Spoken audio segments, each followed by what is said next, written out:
Il n'est pas de la responsabilité du pouvoir de préparer un décret et je pense que c'est une erreur que le pouvoir est en place, le gouvernement ait préparé un décret électoral sans l'aval du Conseil électoral provisoire et publier ce décret. C'est un premier élément de conflit et qui va perdurer. Et dans ce décret électoral, il y a des articles, particulièrement l'aspect sur la question de nomination d'un directeur général au niveau du CEP. C'est une histoire qui a causé beaucoup de problèmes et pour des raisons spécifiques. Et depuis quelque temps, on a un directeur exécutif. Le directeur exécutif garantit l'indépendance du Conseil électoral. La responsabilité de l'organisation des élections est une responsabilité du Conseil électoral permanent qui doit transparence et certainement qui doit faire et organiser les élections avec les acteurs qui sont les partis politiques pour lesquels on organise les élections. Le gouvernement ne fait qu'apporter son support. À partir du moment où qu'un gouvernement essaie d'influencer ou d'agir sans le Conseil électoral permanent ou encore le Conseil électoral provisoire, ça veut dire on tombe déjà dans un conflit qui n'a pas de solution. Allons de manière très précise. Le décret électoral, c'est la loi. Il n'y a pas de loi électorale. Donc, le décret électoral, c'est le cadre légal des élections. En général, le décret électoral est préparé par le Conseil électoral provisoire, soumis à l'exécutif pour les publications. Ça veut dire qu'il n'est pas de la responsabilité du pouvoir de préparer un décret et je pense que c'est une erreur que le pouvoir est en place, le gouvernement ait préparé un décret électoral sans l'aval du Conseil électoral provisoire et publier ce décret. C'est un premier élément de conflit et qui va perdurer. Et dans ce décret électoral, il y a des articles, particulièrement l'aspect sur la question de nomination d'un directeur général au niveau du CEP. C'est une histoire qui a causé beaucoup de problèmes et pour des raisons spécifiques. Et depuis quelque temps, on a un directeur exécutif. Le directeur exécutif garantit l'indépendance du Conseil électoral. Parce que quand on met un directeur général, le directeur général est responsable devant le gouvernement, donc devant le Premier ministre et les ministres de tutelle. Alors, donc, Monsieur Pierre, électoral sera automatiquement sur la responsabilité du gouvernement, donc ça ne garantit pas l'indépendance même du Conseil électoral provisoire, qui est un problème. Est-ce qu'on se dirige vers le remplacement de l'actuel CEP? Bon, le conflit va perdurer et c'est malheureux parce qu'on aurait dû avoir des élections. Il y avait un calendrier électoral, il y avait un décret électoral et le processus avait commencé. Il y avait les partis politiques ont déjà été agréés. Certainement, on se souciait de la question de la sécurité pour l'organisation des élections.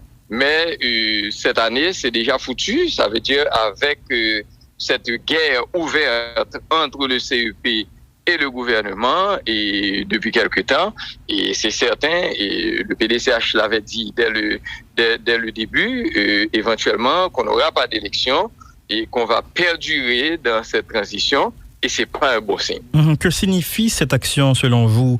Il y a 8 des 9 membres du Conseil électoral provisoire qui ont signé ce mercredi une résolution interdisant l'accès des locaux de l'institution à Uder-Antoine. Il faut dire que cette résolution n'a pas été signée par le représentant de l'Église catholique. Est-ce qu'on n'est pas déjà dans une forme d'impasse au niveau de ce conseil? Bon, certainement, puisque le directeur exécutif, c'est est nommé par le Conseil électoral provisoire. Donc, je n'ai pas vu cette résolution, mais s'il y a eu révocation du directeur exécutif, le CEP engage de manière indépendante le directeur exécutif du conseil. Maintenant, si effectivement on est dans cette situation et le gouvernement éventuellement, si le gouvernement à partir du décret nomme un directeur général au niveau du CEP, le gouvernement devrait utiliser les forces armées ou les forces de police pour installer ce directeur général au niveau du CEP, alors que la Constitution ne donne pas la responsabilité de l'organisation des élections au directeur général ou au directeur exécutif du CEP, mais c'est donné au Conseil électoral provisoire. Donc, on est dans une impasse et il faut attendre les jours à venir pour voir comment ça va se terminer. Mais c'est pas un bon signe, c'est pas joli et j'appellerai les acteurs à reprendre le bon sens et l'avenir du pays est en jeu. Nous avons une situation d'insécurité et nous avons le chaos général qui règne dans le pays. Je pense que les acteurs devraient s'entendre et trouver un terrain d'entente pour sortir. Et malheureusement, le gouvernement a publié le décret, donc c'est un signe que le gouvernement ne veut pas faire retrait. Et on va voir ce qui va se passer.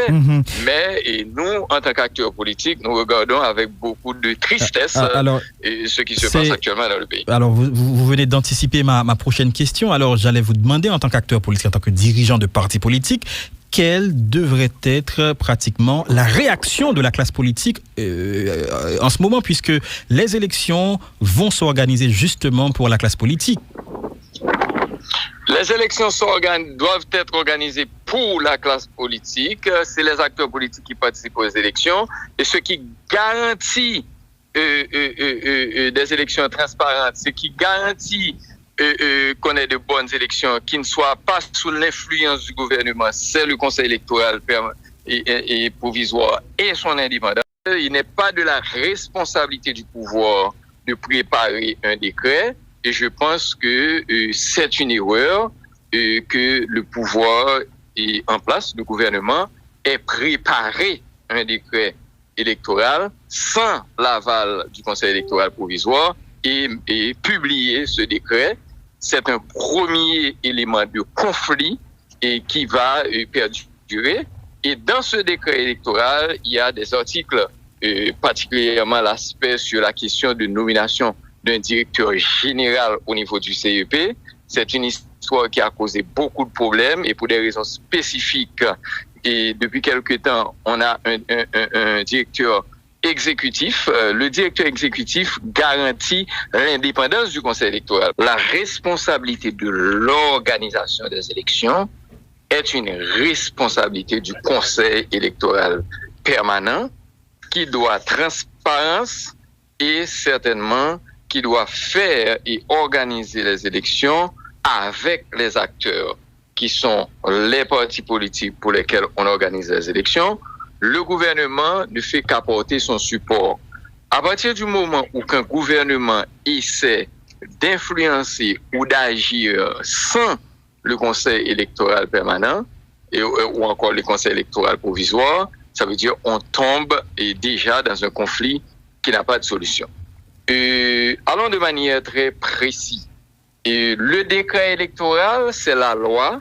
Il n'y a pas de loi électorale. Donc, le décret électoral, c'est le cadre légal des élections. En général, le décret électoral est préparé par le Conseil électoral provisoire, soumis à l'exécutif pour publication. Ça veut dire qu'il n'est pas de la responsabilité du pouvoir de préparer un décret et je pense que c'est une erreur que le pouvoir est en place, le gouvernement ait préparé un décret électoral sans l'aval du Conseil électoral provisoire et publié ce décret. C'est un premier élément de conflit et qui va perdurer. Et dans ce décret électoral, il y a des articles, particulièrement l'aspect sur la question de nomination d'un directeur général au niveau du CEP. C'est une histoire qui a causé beaucoup de problèmes et pour des raisons spécifiques. Et depuis quelque temps, on a un directeur exécutif. Le directeur exécutif garantit l'indépendance du Conseil électoral. Parce que quand on met un directeur général, le directeur général est responsable devant le gouvernement, donc devant le Premier ministre et les ministres de tutelle. Alors, donc, Monsieur Pierre, électoral sera automatiquement sur la responsabilité du gouvernement, donc ça ne garantit pas l'indépendance même du Conseil électoral provisoire, qui est un problème. Est-ce qu'on se dirige vers le remplacement de l'actuel CEP? Bon, le conflit va perdurer et c'est malheureux parce qu'on aurait dû avoir des élections. Il y avait un calendrier électoral, il y avait un décret électoral et le processus avait commencé. Il y avait, les partis politiques ont déjà été agréés. Certainement, on se souciait de la question de la sécurité pour l'organisation des élections. Mais cette année, c'est déjà foutu. Ça veut dire avec cette guerre ouverte entre le CEP et le gouvernement et depuis quelque temps, et c'est certain, et le PDCH l'avait dit dès le début, éventuellement qu'on n'aura pas d'élection et qu'on va perdurer dans cette transition. Et c'est pas un bon signe. Que signifie cette action selon vous? Il y a 8 des 9 membres du Conseil électoral provisoire qui ont signé ce mercredi une résolution interdisant l'accès des locaux de l'institution à Uder-Antoine. Il faut dire que cette résolution n'a pas été signée par le représentant de l'Église catholique. Est-ce qu'on n'est pas déjà dans une forme d'impasse au niveau de ce conseil? Bon, certainement, puisque le directeur exécutif, c'est un nommé par le Conseil électoral provisoire. Donc, je n'ai pas vu cette résolution, mais s'il y a eu révocation du directeur exécutif, le CEP engage de manière indépendante le directeur exécutif du Conseil. Maintenant, si effectivement on est dans cette situation, et le gouvernement éventuellement, si le gouvernement, à partir du décret, nomme un directeur général au niveau du CEP, le gouvernement devrait utiliser les forces armées ou les forces de police pour installer ce directeur général au niveau du CEP, alors que la Constitution ne donne pas la responsabilité de l'organisation des élections au directeur général ou au directeur exécutif du CEP, mais c'est donné au Conseil électoral provisoire. Donc, on est dans une impasse et il faut attendre les jours à venir pour voir comment ça va se terminer. Mais c'est pas un bon signe, c'est pas joli et j'appellerai les acteurs à reprendre le bon sens et l'avenir du pays est en jeu. Nous avons une situation d'insécurité et nous avons le chaos général qui règne dans le pays. Je pense que les acteurs devraient s'entendre et trouver un terrain d'entente pour sortir. Et malheureusement, le gouvernement a publié le décret, donc c'est un signe que le gouvernement ne veut pas faire retrait. Et on va voir ce qui va se passer. Mais nous, en tant qu'acteurs politiques, nous regardons avec beaucoup de tristesse ce qui se passe actuellement dans le pays. Alors, vous venez d'anticiper ma prochaine question. Alors, j'allais vous demander, en tant qu'acteur politique, en tant que dirigeant de parti politique, quelle devrait être pratiquement la réaction de la classe politique en ce moment, puisque les élections vont s'organiser justement pour la classe politique? Les élections doivent être organisées pour la classe politique. C'est les acteurs politiques qui participent aux élections. Et ce qui garantit des élections transparentes, ce qui garantit qu'on ait de bonnes élections, qui ne soient pas sous l'influence du gouvernement, c'est le Conseil électoral et provisoire et son indépendance.